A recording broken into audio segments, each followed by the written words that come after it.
Smart टेलिकममा तत्कालीन ओली सरकारको connection 30 अर्बमा राज्य डुबाएर किन पोसियो व्यापारी।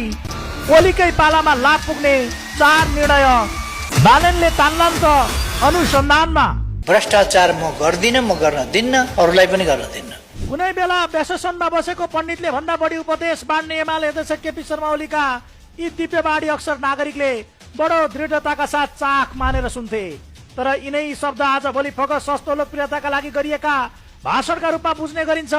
यसको एउटै कारण हो ओलीको बोली र व्यवहारमा देखिएको आकाश जमिनको फरक।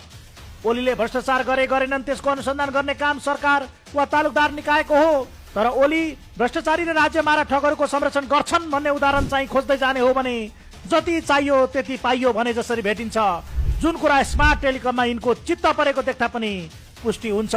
6.5 वर्ष अघि नै खारेज भइसकेको स्मार्ट टेलिकमको लाइसेन्स जोगाउने विवादास्पद निर्णय तत्कालीन प्रधानमन्त्री केपी शर्मा ओली सरकारले गरेको खुलासा भएको छ, जसका कारण राज्यले अहिले आएर विभिन्न शीर्षकमा 30 अर्ब रुपियाँ भन्दा बढीको नोक्सानी बेहोर्नु परेको छ।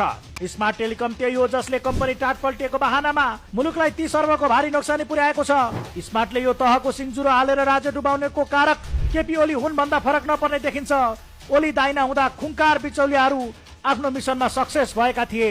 स्मार्ट टेलिकमले राज्यलाई अर्बौं नोक्सानी पुर्याएको विषय पेचिलो भइरहेका बेला तत्कालीन ओली सरकारले स्मार्ट टेलिकमलाई लाभ पुग्ने गरी पटक पटक निर्णय गरेको खुलेको हो। बालेन्द्र शाह नेतृत्वको सरकारले स्मार्ट घोटाला प्रकरणमा केही सञ्चालकहरूलाई पक्राउ गरेर थुनेसँगै मोतियार र योजनाकारमाथि अनुसन्धानको सुई सोझिएको छ। नीतिगत निर्णयलाई आधार मान्ने हो भने प्रथम दृष्टिमै केपी ओली तानिने देखिन्छन्। यद्यपि मन्त्री परिषदको निर्णय अनुसन्धानको क्षेत्राधिकारभित्र पर्छ पर्दैन त्यो अर्को बहसको विषय हो।